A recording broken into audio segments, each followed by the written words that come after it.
Hello, everyone. This is Joyce Pellino Crane, editor of the Westford Eagle. I'm here today with Jody Marchand.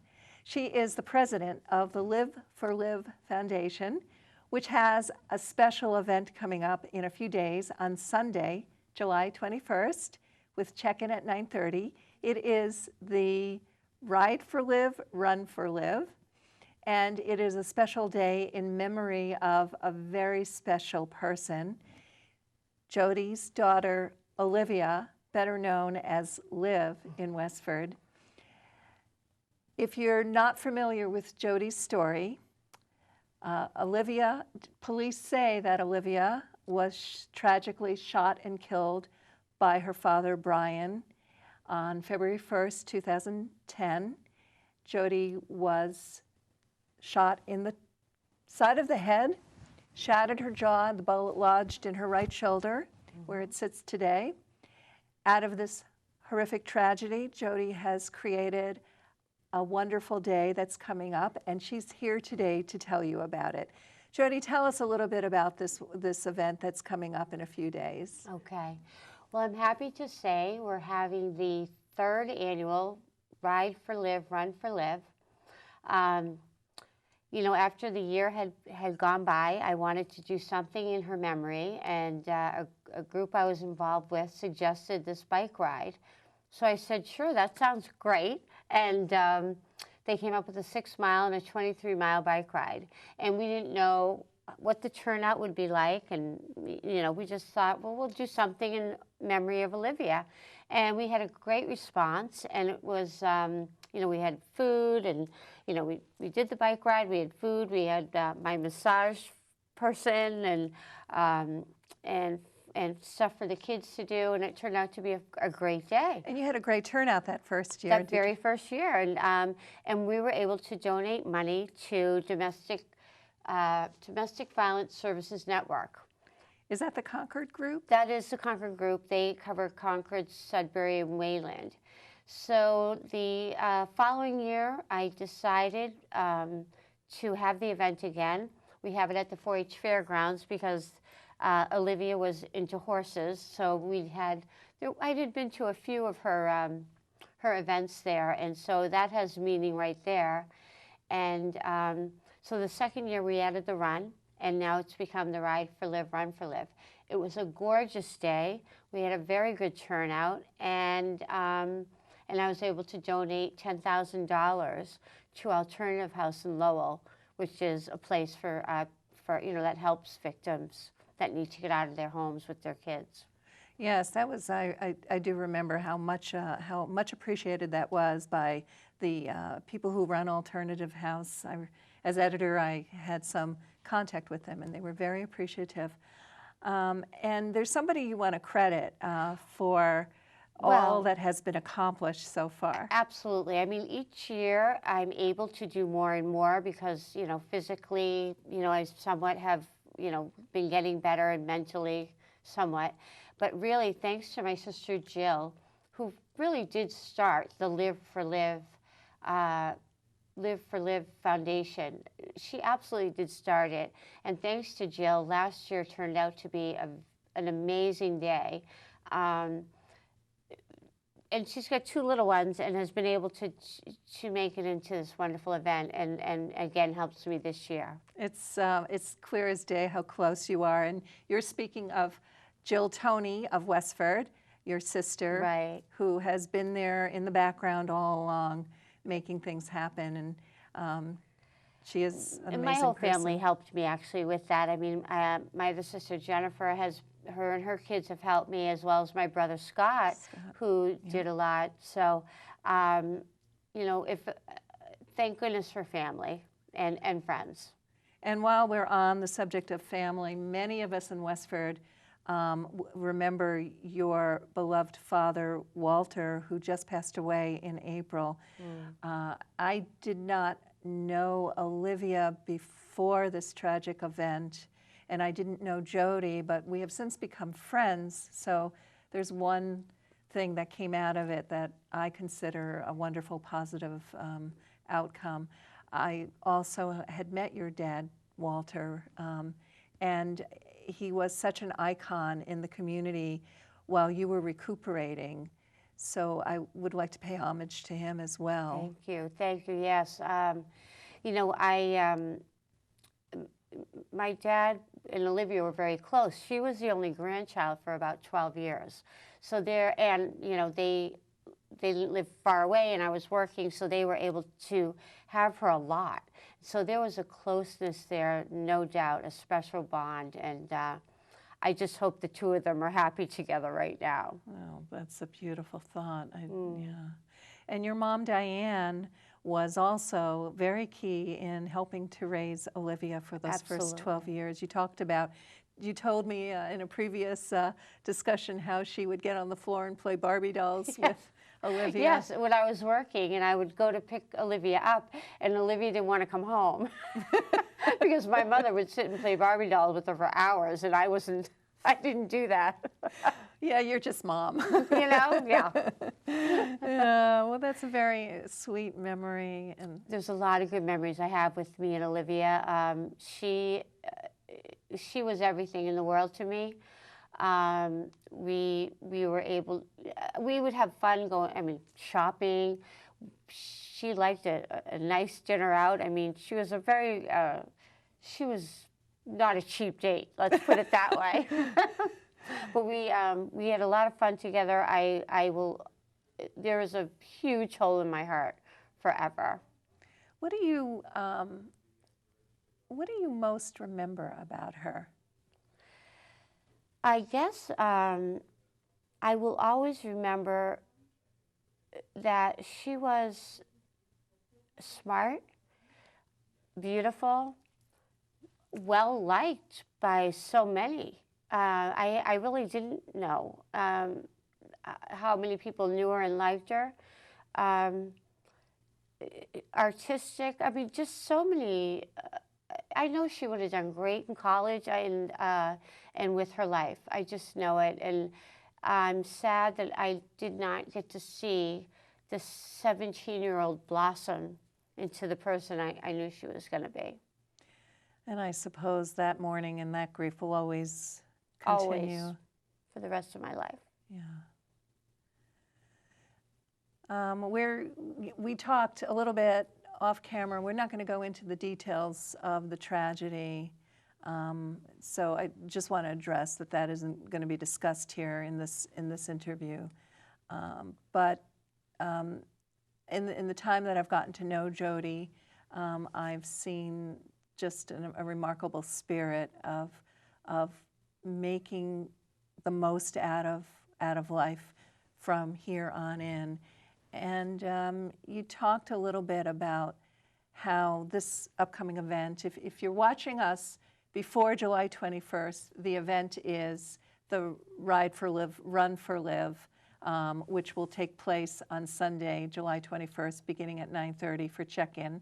It's a 5K road race, a 23-mile bike ride, and for the wimps like me, a 6-mile bike ride along the Bruce Freeman Rail Trail, which I think I can handle.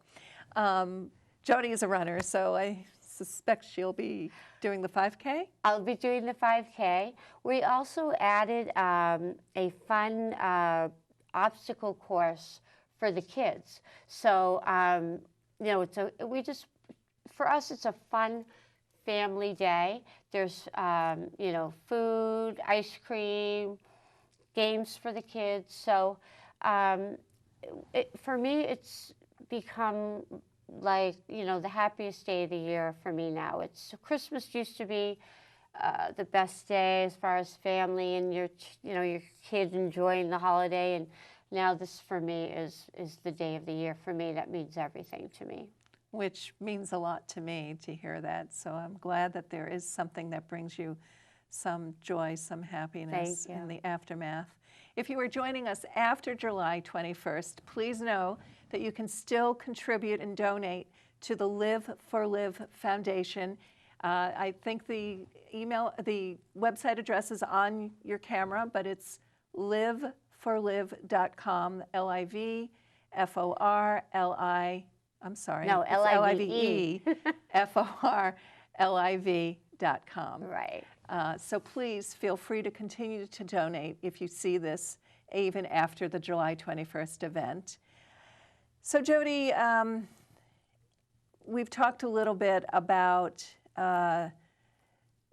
the tragedy, and we're not going to get into details, but there was a period when you were rehabilitating. I mean, this was not a minor Right.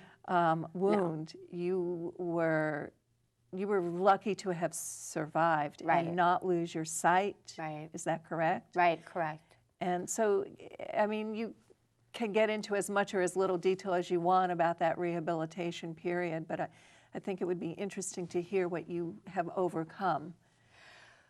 Yeah, it really is hard to believe that I made it, considering that the bullet, I guess, had it been a little off, again, it would have affected my sight, or probably, could have created brain damage or whatever. And the fact that it just made it through, and I mean, it did shatter my jaw, and I do have that pain daily, but the fact that it went through and that I'm here today, I figure I have to do something. And I'm here, and so I will continue to talk about domestic violence and what the signs are, maybe. Or people seem to think, I think sometimes, that if you're not hit, if it's not physical, then it's not domestic violence. But there's a thing called emotional abuse, and it's where someone is controlling their partner in many ways, financially as well as emotionally, and it very often happens gradually, and you don't even you may not even see that how that's happening, or you may not feel like something's right, but you're not sure because you're not being hit. And so my goal now is to educate people about it and be involved, especially at younger and younger ages, to try to, so people see these things are not okay, these things that are happening. And do you feel you have, I mean, I think it's hard when you're in a relationship and you love someone to see the forest from the trees. Do you feel now you have a better sense of? Yes. I mean, there were times I knew something wasn't right, but it's hard to make that decision to leave someone and uproot everything. And but yes, it's easy to look back and say, see the many signs of things of that this relationship was not okay.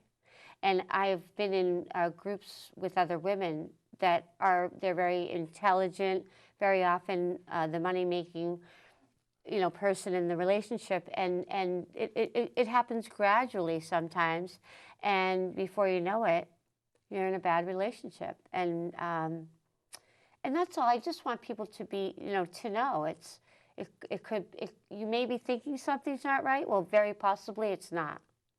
The thing is, though, that it seems like both partners need help. I mean, if somebody is starting to be controlling, that person is going off center or not grounded, and it does seem to me that it's both partners. If you could get help for both partners, it right. would be. I mean, a viable. Ideally, it would be great. Yes, if you can go into couples therapy or whatever, and ideally, yes, if you could see, what's happening.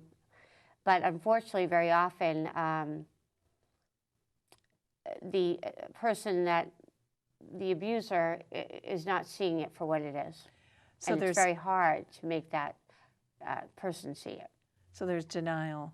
Big time. Big time denial. So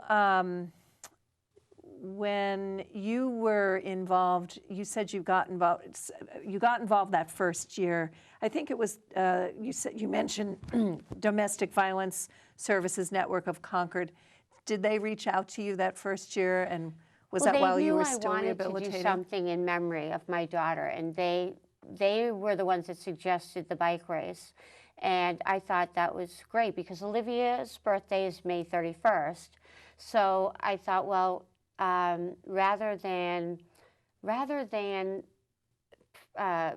promote or try to remember her on the bad day of February 1st, let's do it around her birthday in the, and celebrate that time. So that's kind of how this event came about. And so it really, I always want Olivia's name out there so that I can't have her be forgotten. And I want to remember her for the person she was, and in a positive way.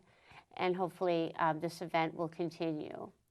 You know, I'm thinking as you're saying that you don't want her to be forgotten, which I don't think in Westford she ever will be. Thank you. And probably beyond. But I'm thinking of some of the things that came out of this event and one previous event that had happened 3 weeks before your tragedy. We had another act of domestic violence, according to police in Westford, where Karen LeDuc was, according to police, shot and killed by her husband, Frederick LeDuc, and that happened in January of 2010. Out of these two tragic events, the town formed the Domestic Violence Task Force. The police department, if I've got this correct, assigned at that point. That's when they assigned one of their officers. The Westford Police Department assigned one of their officers to oversee domestic violence crimes. Right. And Matt Furlong, officer, actually I believe he's now been promoted. Yes, I believe so. Matt Furlong has overseen that for quite a while. Yep. And on the police force in Westford. Sandy Collins has overseen the domestic violence. It's Westford Coalition for Nonviolence. Sorry, got that wrong. I knew that. And thank you for correcting me. You're welcome. And the library has this beautiful fountain hanging on the lower level and as a tribute to Olivia. Can you tell us about that? Oh, my sister Jill, once again, came across this beautiful, I guess, a fountain where water is continually flowing through this beautiful copper tree. The Tree of Life. The Tree of Life. And it means everything to me. And once again, this town has been so good to me. And we had a great evening that first night when it went up, and people were invited to come in and see it. And when you're in the library sometime, you might want to take a peek at it because it just shows, it will keep her memory alive, I believe.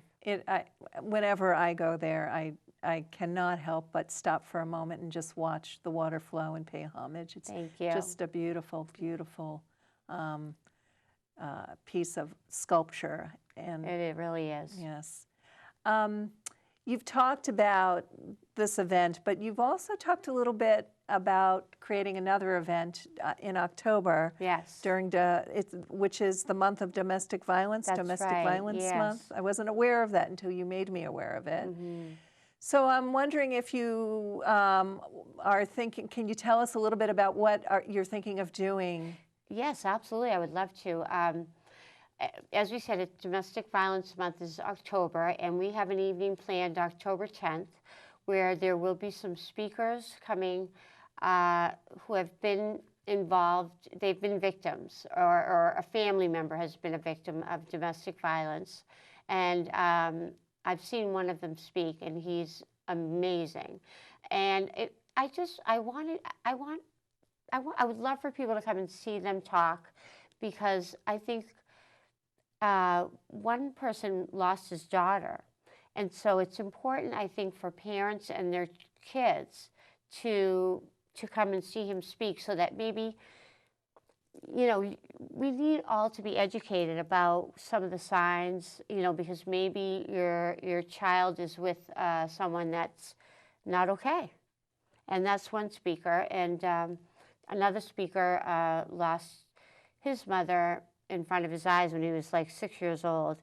And he's a tremendous speaker. And he's also has a beautiful voice. And I think he sings a little bit at the end for you. And the event is called, I think it's called Take Back the Night. And we hope to have, you know, a nice candlelit, you know, maybe a walk, a small walk with the candlelight. Around the common? Yeah, possibly around the common. But there'll be more details about where exactly it's going to take place. Okay. I think it might actually be taking place at the Abbott School. So if we don't walk around the common, we'll walk somewhere around there. That would be very meaningful. It really, I think it's important for people to see these speakers because, yes, it's great to have fun and have the event, you know, the bike ride. It's a great day. But it's also important, I think, for people to become aware of what's happening maybe in their child's life or their own lives. Their own lives. Yeah, I mean, it's, you know, the thing that strikes me is even when you become aware, I suspect it's hard if you're living under the same roof with someone that you care about deeply, and you know, there's financial repercussions Right. to leave, there are emotional repercussions. It's very hard to make that move. Obviously, I didn't do it, but believe me, I will regret it forever. And know maybe if I had done it, my daughter would be with me today. So that's why I think sometimes why didn't I get to go with her? And I think I'm here for a purpose, I guess. And that's why I just want people to be, you know, just be educated and educate our young ones, younger and younger. I think it's just so important because I feel like I made a mistake, and I just don't want to see someone else run into the same mistake I did. We hope not. We hope it never, ever happens again anywhere in this Right. country or beyond. But we are still working to keep people educated. I know in March the state has created a White Ribbon Day Right. where young men in middle school take a pledge never, ever to harm a woman, which I think is a step in the right direction. It raises awareness. Maybe not every family teaches their male children, you know, or maybe they don't speak about that, or who knows where this kind of behavior arises. But if you educate and let young men know, you know, that touching, hitting, harming, verbal abuse, those are Right. all things that we need Well, to there's also talk about eliminate. educating at much younger ages, which I feel is important because a child, if they're being educated in school about what's okay and they're seeing something else at home that's not okay, maybe they would go to someone and talk to them about it. And so their awareness is raised, It's and so they can, important. right, and they don't live in denial that something is, you know, they don't live in the denial that everything is fine when it's not. Right, or they don't grow up in it thinking, right, that this is okay, And that this because is it's the part norm. of their lives, Right, daily life. right. So is there something else that you want, and this is a happy question, I hope, but do you want the community to remember about Olivia, something else about Olivia that you would like us all to remember? I know she was artistic. She was, yes, she was artistic, which you know, as kids get older, you learn more and more things about them that maybe you weren't aware of because they're off with their friends. And but she was very artistic. I've come across drawings she's done, and I'm framing them and going to hang them up in my home. And not only artistic, very fashionable, and and she was so into the environment and nature. She loved hiking, so I know she wanted to go to University of Vermont, so I know she would have done something great. She had been accepted there. She had been, and she was totally looking forward to going there. I remember at the graduation ceremony, which was so beautiful that year at Westford Academy on Alumni Field, that balloons were released in her memory, and the class song was, I think, a Bob Marley song. Well, I'm not surprised. Yes, because her friends knew that she was into the Rastafarian music, and it was. I just remember sitting and crying my heart out, and I had never met her, so of course. Well, you know what's cool is that the theme for the event this year is the red, yellow, and green colors for that. Oh, yes, for the Rastafarian colors. Yes. So, again, just trying to catch her spirit that day. And I believe she's with me. I have no doubt. That's an interesting thing for you to say. Do you, I went hiking last summer up Mount Washington in New Hampshire, and there was a butterfly with me up the entire mountain, and I know that was Olivia saying, go for it, Mom. So the butterfly followed you. I do believe that. Yeah.